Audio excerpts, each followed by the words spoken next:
In a typical city or town, on a typical residential street, we find a typical home occupied by a typical American family. Like millions of his fellow Americans, John Q. Public earns enough money to keep up the payments on a new car.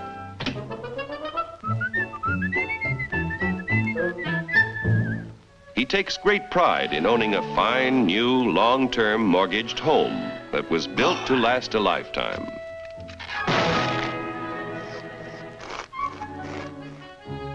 Mrs. John Q. Public no longer finds housework fatiguing drudgery, thanks to a host of labor-saving devices, including her husband. Mr. John Q., because of a 40-hour week, has the leisure to dream about his favorite sport. Darling!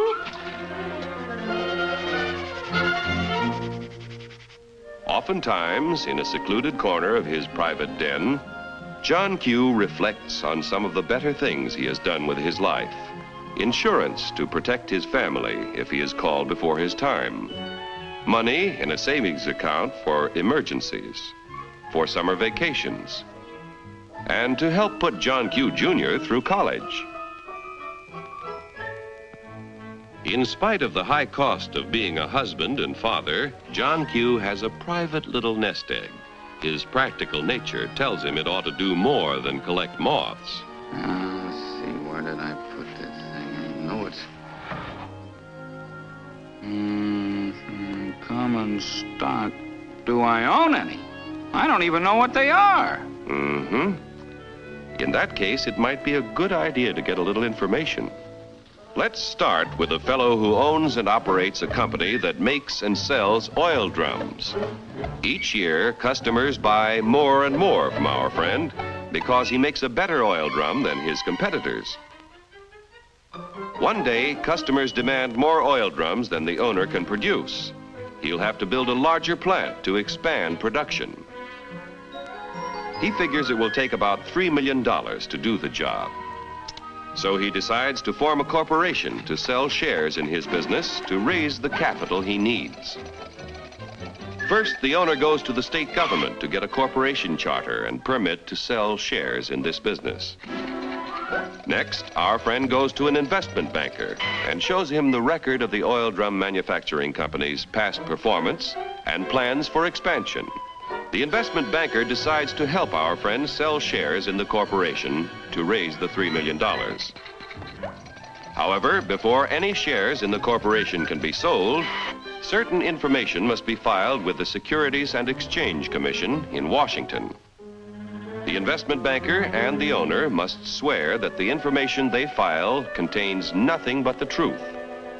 Registration with the SEC does not imply that the government approves the stock issue as a good investment, but only assures the public that if any of the material statements about the stock issue are false, punishment will be according to the law. After SEC registration is effective, the investment banker pays the owner $3 million in exchange for a certain number of shares in the Oil Drum Manufacturing Corporation. The investment banker sells shares of the common stock to people at a price which returns his $3 million investment and shows a profit for his services in selling the stock. Money received from the sale of shares in the business builds a new and better plant, which produces more and better oil drums. The people who bought the common stock own proportionate shares in the corporation's plant, tools, equipment, and all of its assets. Common stockholders elect the directors of the corporation. Directors represent the stockholders and are responsible for the way the business is run. Directors determine the amount of dividends, if any, to be paid out of earnings to the stockholders. Naturally, when stockholders invest in a business, they hope to receive dividends to help pay for necessities of life. Within a few short years, an increasing demand for the company's product poses another problem for our friend. How can he fill all the orders? He will have to build more plants and buy more tools to increase production of oil drums. It will take about $20 million to do the job. One way to get this additional capital is to sell more stock to many more people. So the Oil Drum Manufacturing Corporation votes to send its president to the New York Stock Exchange to see if their common stock can qualify for listing. The corporation wants to list its securities on the exchange so that the additional stock they need to sell will be more attractive to investors all over the nation. Securities listed on the New York Stock Exchange can be sold for cash anytime in this national marketplace. Each year, as many as 100 corporations inquire about listing their securities. Only 20 or 30 corporations are accepted for listing, and then only after a thorough diagnosis of the corporation's financial health. Calling the president of the Oil Drum Manufacturing Corporation. Calling the president of the Oil Drum Manufacturing Corporation. Report to Examination Room B. Attention all members of the Stock List Department. Report to Examination Room B. The Stock List Department investigates the qualifications of corporations examined for listing on the New York Stock Exchange. The corporation must have substantial assets in the form of plants, tools, equipment, and cash. It must have at least 1,500 stockholders who, together, own at least 300,000 shares of the corporation's stock. The corporation must show successful management and sales records and annual net earnings at the time of listing of at least $1 million. The proposed stock issue must meet federal, state, and New York Stock Exchange regulations. The corporation must agree to report to its stockholders at frequent intervals. If the examination by the Stock List Department indicates the corporation meets minimum requirements of the exchange at the time of the examination, the corporation's application for listing is recommended. The Board of Governors of the New York Stock Exchange finally approves the application and sees that it is made public. Extra, extra, read all about it. Now that the Oil Drum Manufacturing Corporation's stock is listed, its name is abbreviated for use on the ticker tape.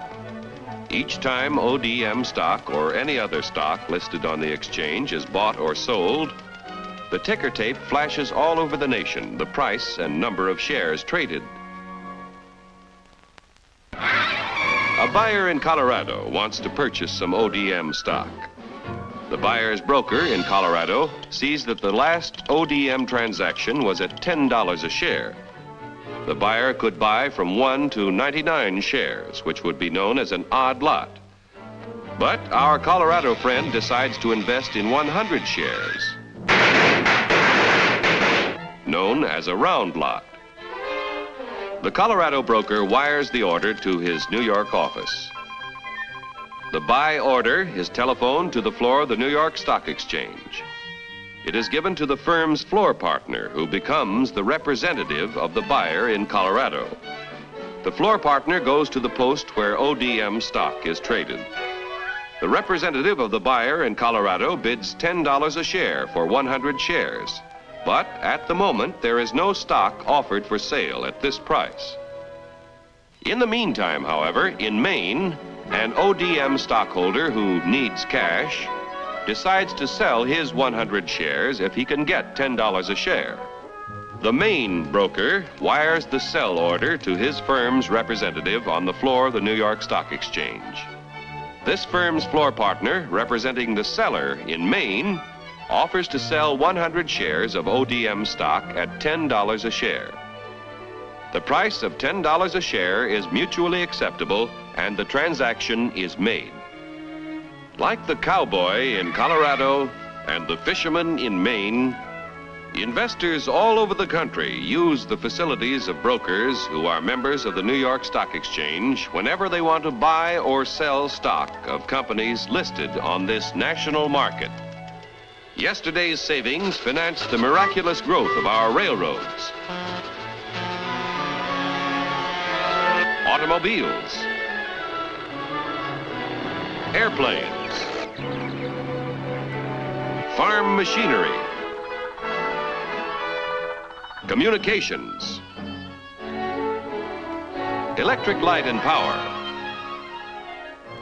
textiles, and countless other industries contributing to a more enjoyable life. If a part of our savings continue to flow into industry, American labor, management, and capital can continue to build new tools and plants. Industrial expansion creates jobs for hundreds of thousands of young people who must find employment each year. A growing capacity to produce things which make life better in peacetime can be our greatest protection in time of war. When danger threatens, we can convert industry to produce the things we need to defend ourselves. Common stock investments have helped to make our country prosperous and powerful. Owning a share in American industry is like owning a share in the future of our nation. But remember, John Q, there is a risk as well as an advantage in owning any kind of property. So get the facts before you put your money to work.